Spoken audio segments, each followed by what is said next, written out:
আমরা দেখতে পাচ্ছি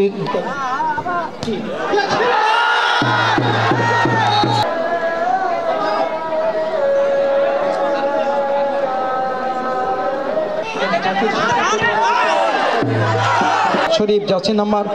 44 দলীয়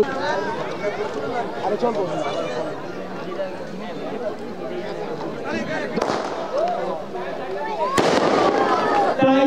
আমি বিশ্বাস করি যেমনটি করে বাংলাদেশ জাতীয় দল আমাদের নেত্রী দেশনেত্রী বেগম খালেদা জিয়া যেমনটি করে যার উপর আস্থা রাখতে চান আমাদের নেতা জনাব তারেক রহমান সারা বাংলাদেশে যিনি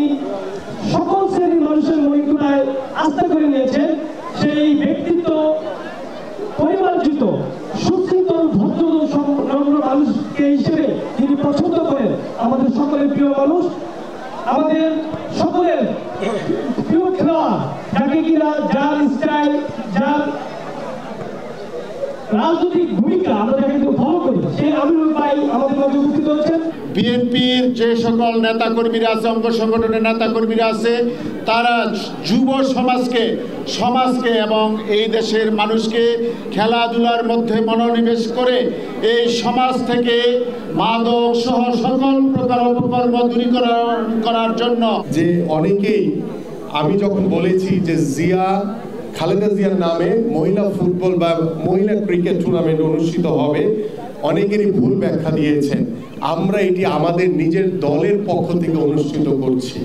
আমরা কোনো ব্যক্তি বা সরকারের পক্ষ থেকে অনুষ্ঠিত করছি না। আমাদের মাননীয় ভারপ্রাপ্ত চেয়ারম্যান এবং আমি ব্যক্তিগতভাবে আমরা যেটি খুব দৃঢ়ভাবে বলেছি এখনো বলছি যে গত 17 বছর এই স্বৈরাচার সরকার যেভাবে ক্রীড়াঙ্গনে দলীয়করণ করেছে, বাংলাদেশের সকল রাষ্ট্রীয় প্রতিষ্ঠানে দলীয়করণ করেছে, আমরা ইনশাআল্লাহ ভবিষ্যতে যদি এদেশের জনগণের ভোটে নির্বাচিত হতে পারি,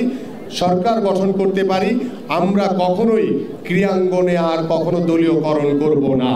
এবং কোনো রাষ্ট্রীয় প্রতিষ্ঠানেও দলীয়করণ করা হবে না। কারণ আমরা বিশ্বাস করি খেলাধুলা এমন একটি জায়গা সেখানে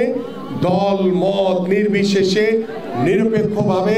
যারা মাঠের ক্রীড়া সংগঠক, যারা মাঠের খেলোয়াড়, তাদেরকে দিয়ে আমরা সারা বাংলাদেশের ক্রীড়াঙ্গনটি নতুনভাবে ঢেলে সাজাতে চাই। অন্তর্বর্তীকালীন সরকারকে আমরা কিন্তু সার্বিকভাবে সহযোগিতা করছি। আমাদের সাধারণ মানুষ এই অন্তর্বর্তীকালীন সরকারকে সমর্থন দিয়েছে, কিন্তু একটি গোষ্ঠী তারা ক্ষমতার মোহে পড়ে গেছে। তারা বিভিন্নভাবে সংস্কারের কথা বলছে, তারা বিচারের কথা বলছে,